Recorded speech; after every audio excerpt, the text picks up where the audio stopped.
All right, Pack, welcome back to another video here on the Dividend Doggo Show on YouTube, and I am bringing you in for the weekly portfolio review, and we're going to see what I was buying this week and what dividends came in and how the credit card rewards came out for this week, because it was the end of October, so we are now officially in November. This year's almost over, and we're going to kind of move through this relatively quickly.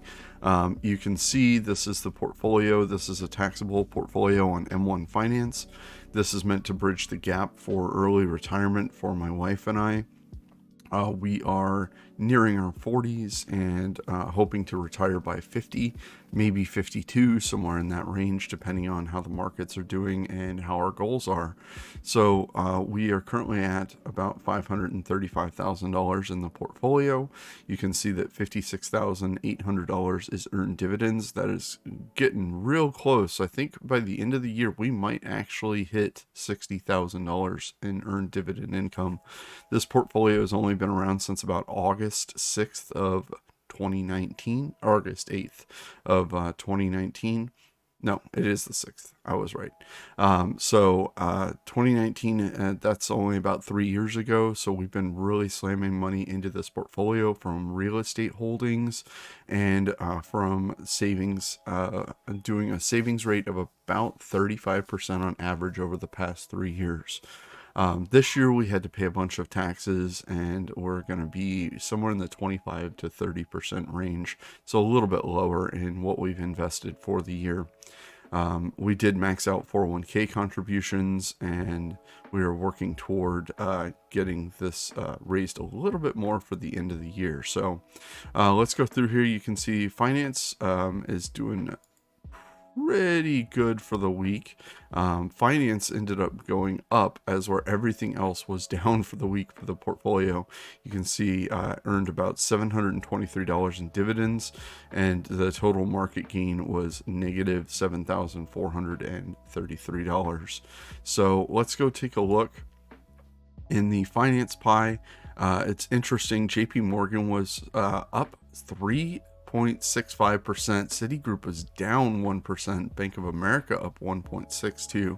Bank of OZK was up 2.84%.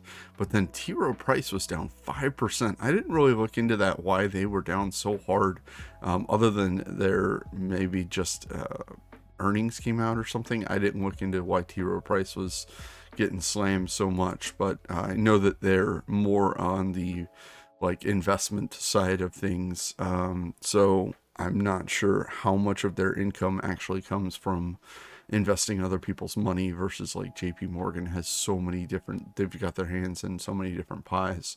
So let's go look at Como Money next. Como Money is Berkshire Hathaway and SCHD, and SCHD is the primary here. I currently have it set to 99%, so 99% of the money that goes into this pie, which is where most of the money would be funneled.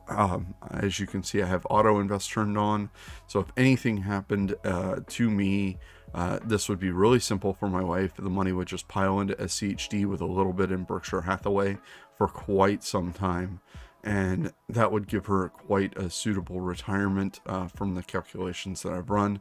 But SCHD was down a little bit this week. Berkshire Hathaway was down 4% for the week. So that's pretty wild.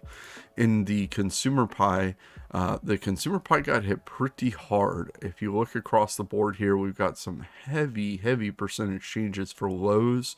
Costco was down almost 5%, Target down almost 5%, Home Depot down almost 5%, Altria 1.7, Coca-Cola and Pepsi 1.89, and 2.47 for Coke. So all across the consumer board, there was just a sea of red this week. Then we have healthcare. Healthcare was also in the red this week. Johnson & Johnson down almost 2%, AbbVie down 1.58% for the week, which is pretty wild. Then we have utilities. Vistra had earnings this week. They are making me think I want to buy more shares again.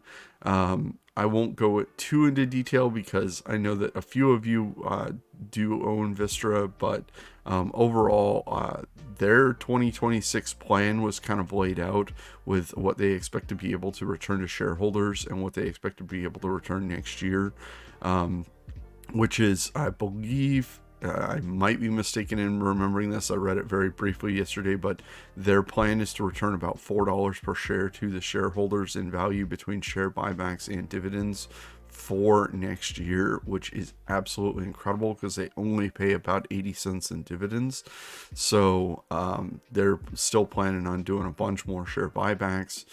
Vistra was definitely one of the best stock plays that I have personally made, other than Tencent. So that's absolutely wild. I definitely am going to be hoping that this comes down over the next couple months into the 20 range again, because I think I would definitely back the truck up and buy some more shares. So that's pretty wild. Duke was, both of these were only down about 0.5%. They didn't take too much of a hit from the Fed news. So monthly dividend stocks, the owner's rewards pie is going to be going away, but the benefits from it, which I will show you in just a moment, will still be there. So I'm going to be rolling this money likely into BST. I'm just going to literally delete this pie near the end of the month this month because it changes over, I think, in a week. It may have already changed. We're already a few days in. It's the 5th, but I think it changes around the 10th or something like that. So I'm going to be getting rid of the owner's rewards pie as a whole and just rolling that money back into BST and raising that position up a little bit as my one monthly paying stock that I currently have.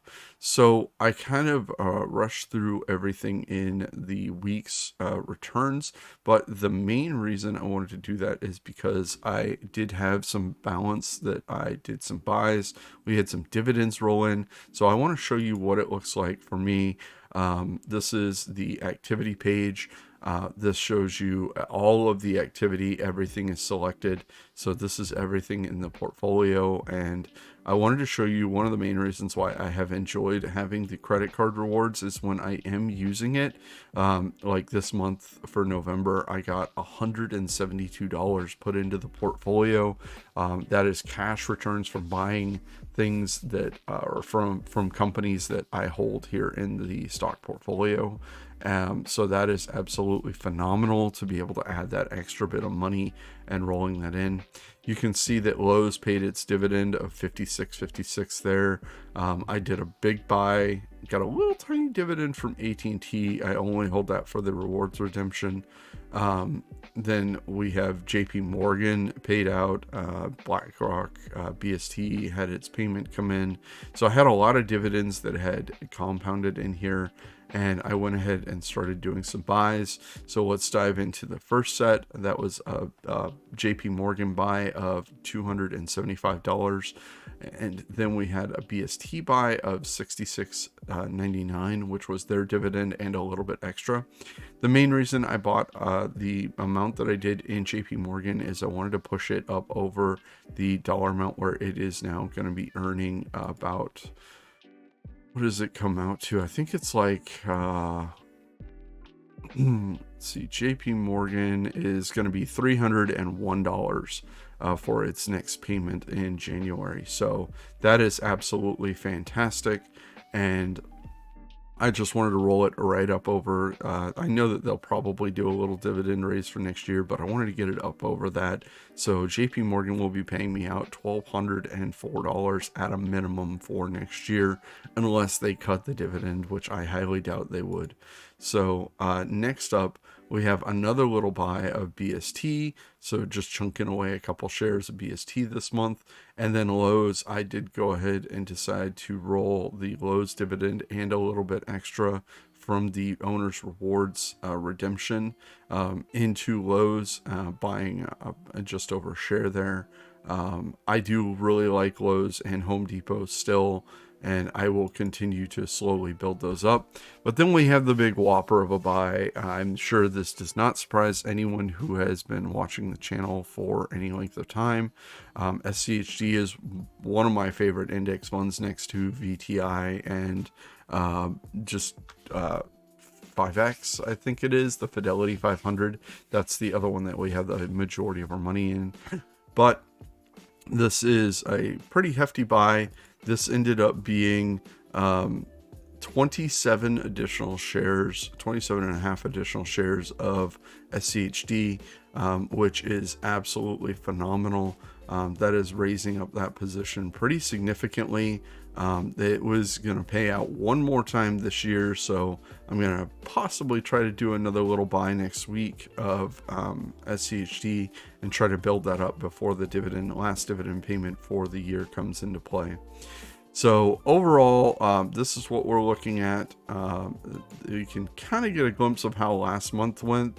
I earned about $1,800 in dividends, and then right around $20,000 in market gain for the last month. It's off by a few days, but that kind of gives you an idea. The last quarter, it's still down for the market gain, but for the quarter earned about $5,000 in dividends, which is right about the portfolio average per quarter right now. And then year to date so far, this does encompass a little bit of last year. It is down $51,935 for 1 year. And earned dividends of $17,743. So this is just year to date. Sorry, not 1 year. So this is year to date what the portfolio is looking like. We did have a pretty hefty chunk come out of the portfolio. Our starting value was in the 700K range for the beginning of the year, but we did the AbbVie sale and the VST sale, so that did bring the portfolio down quite a bit. So I know a lot of you who have watched in the past and then rejoined have been like, holy cow, he lost like 200 grand. No, that money is out of the market and doing its magic in the real estate world. So that is absolutely phenomenal. It is going to be earning more passive income for the next few years. And I might rotate some more money back into the portfolio, depending on the costs and how projects go over the next year. So this is how the portfolio stands right now. We are looking really good. I'm loving the fact that the market's getting a little bit of volatility toward the end of the year and staying like it's going to go down some, giving us time to add and compound the dividends into more shares at a cheaper price. And I'm looking forward to the next couple weeks. I'm hoping that I don't have to do any more traveling for the end of the year. I might have to do one more trip, but that would be in December. So we will see how things go. But I do want to thank every single one of you for watching. I hope that you found this glimpse of how I am handling my money in the market right now, what buys I'm doing, and the view into the portfolio. What you think of that? Let me know down below what you think of the portfolio so far and the performance for the year. How are you doing with your stocks right now? I'm hoping that you're still buying while the market is kind of going all over the place. And I will hopefully be back at you with another video here very soon. Thank you all for watching, and I wanted to mention one last thing. I am doing Extra Life this year. What that is I am raising funds for the Seattle Children's Hospital, and the big event is today, Saturday the 5th. So I wanted to make sure that everyone, if you are interested in it, I will have a link down in the comments below, and I will be putting a link to that page and getting that all set up today so that you all can potentially donate to that if you would like to.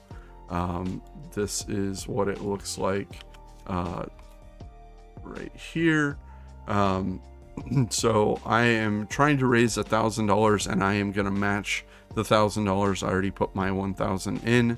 So I'm hoping that if there is any support out there from the YouTube channel, that it will go in and add to this. This is going to the Seattle Children's Hospital for research and the foundation there.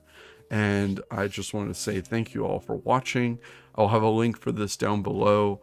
You don't have to donate, but anything that you do donate, that is where it is going.